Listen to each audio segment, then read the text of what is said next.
Frédéric, on va revenir vers vous pour les accords que vous avez signés. On trouve peu d'informations en règle générale sur les accords APC, parce qu'on comprend bien que ça touche au cœur de fonctionnement de l'entreprise. Est-ce que vous pouvez, nous, sans dévoiler tous les secrets, nous en dire un petit peu plus sur le contenu de vos accords? Quels ont été les engagements que vous avez pu donner? Quels ont été les efforts demandés aux salariés? Oui, bien sûr. Écoutez, il y a une manière très... tous nos accords sont structurés à peu près de la même manière. Il y a, puisqu'on les a déployés en fait par vague de négociations. On a pris 4 engagements, 4 grands engagements. Le premier engagement, c'est sur les volumes de production. Donc en fait, on s'engage à produire cette usine-là X milliers d'heures de production sur les 3 prochaines années. Donc les engagements qu'on prend sont sur 3 ans. Première chose, les volumes de production. La deuxième chose, on s'engage sur des investissements.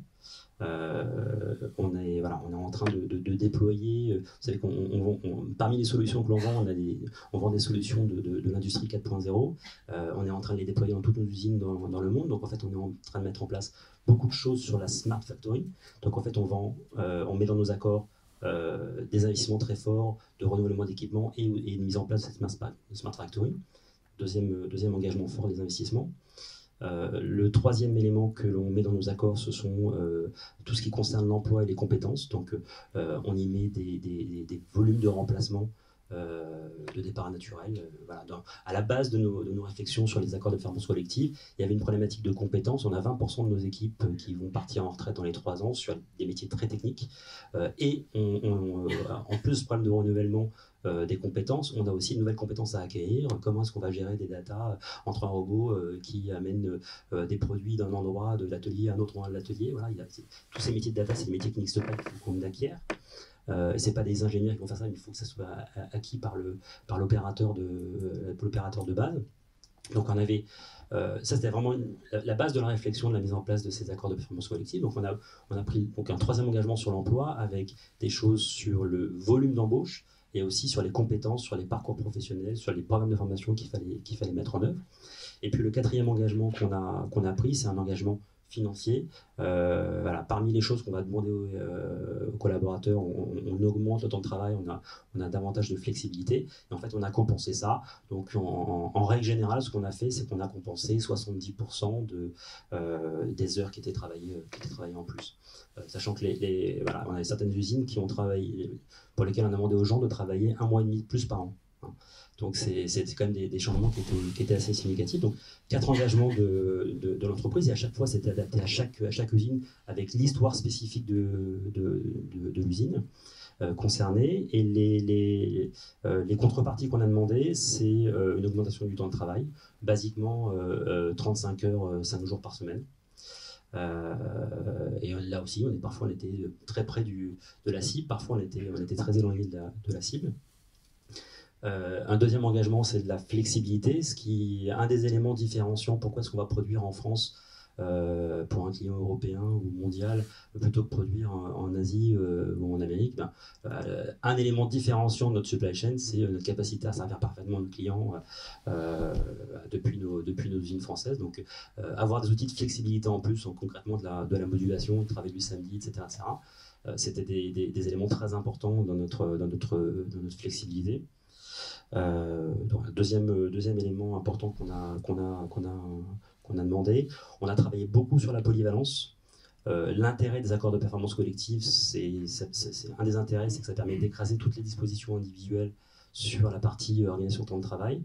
Et donc, par exemple, dans notre usine de Dijon, on avait le regroupement de 2 usines, et puis on avait encore regardé dans l'usine le mode de fonctionnement des 2 usines. Donc il y avait une usine qui travaillait sur 5 jours, une autre qui travaillait sur 4 jours et demi par semaine, une sur des machines automatiques, l'autre sur des machines manuelles, aucune polyvalence entre les lignes. Le fait de travailler dans cet APC à homogénéiser, ça nous a permis de travailler sur la polyvalence. Donc on est en train de mettre en place des plans de formation, de manière à ce que les gens qui sont sur les lignes manuelles puissent aller sur les lignes automatiques, et inversement, en fonction de la charge. Donc c'est assez basique, mais c'est important. Et le quatrième point, c'est de la standardisation. Ça rejoint un peu le troisième point, c'est avoir sur toute l'usine concernée des modes de fonctionnement qui étaient homogènes, de manière à simplifier. Voilà, un des points importants et que je pense que vous avez tous dans vos entreprises, c'est la rapidité, c'est la nécessité d'agilité. C'est sûr que plus on va simplifier les choses, plus on développera notre capacité de réactivité. Donc on a travaillé aussi sur cet aspect-là de standardisation de nos modes de fonctionnement. Voilà les 4 engagements et quatre contreparties. Alors, question fatidique, est-ce que vous avez eu des refus de salariés, de la part de certains salariés? 7. Sur combien? Sur 6 usines, je sais pas, ça doit faire un millier de peut-être un peu moins, allez, 800 personnes, quelque chose comme ça. On a eu un refus sur une usine et 6 refus sur une autre. Et l'autre, en l'occurrence, c'était l'usine pour laquelle on a demandé de travailler un mois et demi de plus par an. Voilà, donc c'est sûr que quand vous arrêtez le jeudi soir ou le jeudi midi parfois et que vous avez organisé toute votre vie personnelle autour de ça, c'est un changement qui est majeur. Donc dans cette usine-là, on a eu 6 refus et on vient de les... Voilà, quand on met en place un APC, une fois qu'on a négocié l'accord, on fait un courrier aux salariés et puis on leur laisse un mois pour se positionner. Et on n'a pas parlé de toute la communication, je n'ai pas parlé de toute la communication qu'il y a à faire sur le terrain, mais évidemment c'est un volet énorme. Et donc pendant ces 3-4 mois de négociation, on travaille vraiment sur le terrain au jour le jour pour expliquer, donner du sens, etc. Et on continue après. À l'issue de ce mois-là, donc il y a 6 personnes de cette usine-là qui ont refusé, donc on va enclencher les licenciements de ces personnes-là pour motif personnel. Voilà. Merci Frédéric. Là, on a trouvé la transition pour faire intervenir Caroline. Caroline, qu'est-ce qui peut être point de blocage et empêcher la mise en œuvre d'un APC? L'impossibilité de conclure un accord majoritaire. Oui, c'est véritablement ça qui va empêcher la mise en place du dispositif. Aucune intervention de la directe? Non. Par contre, on évoquait tout à l'heure, avant de commencer notre colloque, c'est que beaucoup d'entreprises ont demandé la confidentialité de leurs accords et que malgré cela, il y a quand même eu des fuites. Et pour nous, c'est extrêmement dommageable. C'est-à-dire que l'entreprise, elle est analysée par ses concurrents et tout. Elle ne peut pas se permettre de publier un certain nombre d'éléments qui sont très techniques. Et là, on a un vrai défaut dans la cuirasse. Hein, voilà. Il y a un autre élément qui participe de la nouveauté de la PC, c'est la polycompétence, l'éclatement des grilles de classification et de métiers pour les nouveaux métiers qui émergent. Et ça, en dehors de la négociation, aujourd'hui en France, on sait peu faire, ou alors ça demande trop de temps par rapport à nos impératifs. Et Caroline, quelles sont les conséquences du refus d'un salarié? Alors en fait, dans le cadre de la mise en place des APC, a été créé un motif autonome de licenciement, c'est une sorte de licenciement sui generis. Donc le salarié qui refuse une modification de son contrat qui est prévue dans le cadre de l'APC fait l'objet d'un licenciement qui n'est pas un licenciement pour motif économique, qui n'est pas un licenciement pour motif personnel, mais c'est un licenciement qui a pour motif le refus d'accepter la modification du contrat de travail proposé dans le cadre de l'APC. Donc on a encore en plus une sécurité juridique, puisqu'à partir du moment où on a signé l'APC, où on a un accord majoritaire sur l'APC et où on a un salarié qui refuse la modification de son contrat de travail, il a un licenciement qui ipso facto est pourvu d'une cause réelle et sérieuse et donc ne peut pas donner lieu à l'octroi de dommages et intérêts au motif qu'il n'y aurait pas de justification, puisque la justification, c'est tout simplement le refus de l'APC. Très bien. Et une question qui s'adresse à vous deux, Frédéric et Caroline, est-ce qu'il faut prévoir des mesures d'accompagnement pour les salariés qui refuseraient? Alors, quand on a fait notre petite call de préparation, on s'est rendu compte qu'on avait finalement tous l'APC, c'était un dispositif véritablement à géométrie variable, extrêmement flexible et qui pouvait pourvoir à différents besoins. Donc, des sociétés qui n'ont pas besoin de mettre en place un PSE, mais qui se placent dans une dynamique de compétitivité. Des sociétés qui sont dans des situations un petit peu plus fragiles et qui considèrent que l'APC peut être une alternative utile au PSE, mais que finalement, si l'intégralité des salariés auxquels on propose une modification n'acceptait pas cette modification, ce ne serait pas une catastrophe. Et donc, je pense qu'il n'y a pas d'obligation juridique de mettre en place des mesures d'accompagnement. Je crois que les mesures d'accompagnement sont elles aussi à géométrie variable et répondent finalement à l'objectif affichée ou non affichée de l'APC, et qu'évidemment, si...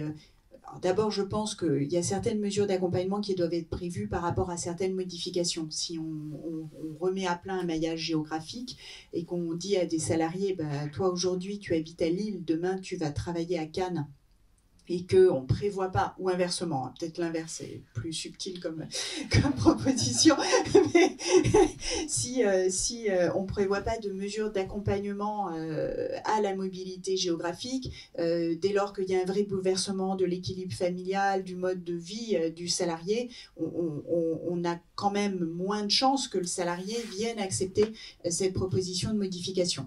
Et puis après, si l'APC est mis en place dans une perspective de si finalement il y a certains salariés qui refusaient la modification, ça serait pas mal, il est clair qu'il faut aussi mettre en place des mesures d'accompagnement au départ et donc prévoir peut-être l'assistance d'un cabinet d'aide à la définition d'un projet professionnel, la mise en place d'indemnités supraconventionnelles qui pourraient être incitatives au départ et qui nous permettraient, même si ce n'est bien évidemment pas l'objectif de l'APC ni la philosophie de celui-là, de permettre d'atteindre peut-être un certain nombre de départs qui est souhaité sans toutefois être véritablement affiché. Et voilà, moi c'est vraiment ma vision de conseil, mais je sais qu'on l'a partagé en tout cas avec nos différents intervenants, vous aviez des expériences qui étaient complètement différentes. Oui, nous en effet, on n'a absolument pas intégré de dispositif d'accompagnement parce que notre objectif c'était d'embarquer tout le monde dans ce projet de transformation. Donc on voulait absolument pas que les salariés partent. Donc en effet, ça n'a même pas été évoqué une minute. Ouais. Pas d'effet d'opportunité. Quelque chose à ajouter ?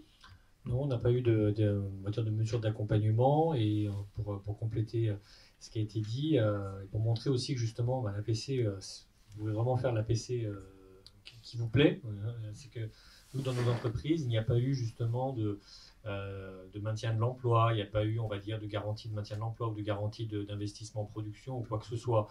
Dans le préambule de l'accord, on va dire tout simplement, on indique que voilà, l'entreprise est dans une situation de concurrence qui est européenne et mondiale, et que pour justement améliorer sa compétitivité et pour répondre, ça c'est un des motifs de l'APC, aux nécessités de l'entreprise, ce qui est quand même assez large et assez souple de ce point de vue-là, on établit en fin de compte le présent accord. Donc c'est ça en fin de compte, vraiment j'ai envie de dire, la richesse de l'APC, c'est que le législateur d'une certaine manière a posé quelques règles, mais après c'est ensuite aux parties d'établir en fin de compte ce qu'ils vont mettre dedans. Et nous, comme pour vous, les accords, on ne va pas les refaire à chaque fois de manière totalement différente, il y a toujours un squelette qui est quand même... on va dire qu'il reste une structure commune qui va rester, mais ensuite après il y a des affinages. On a des entreprises qui sont revenues aux 39 heures, il y a des entreprises qui restent à 35, il y a des entreprises où la majoration des heures supplémentaires on est revenu à 10, d'autres qui vont garder à 25, etc. Mais en fin de compte, voilà, vous pouvez vraiment trouver, je pense, si vraiment vous commencez effectivement à attaquer ce sujet, vraiment des bonnes raisons et des très belles raisons, on va dire, à établir un APC chez vous.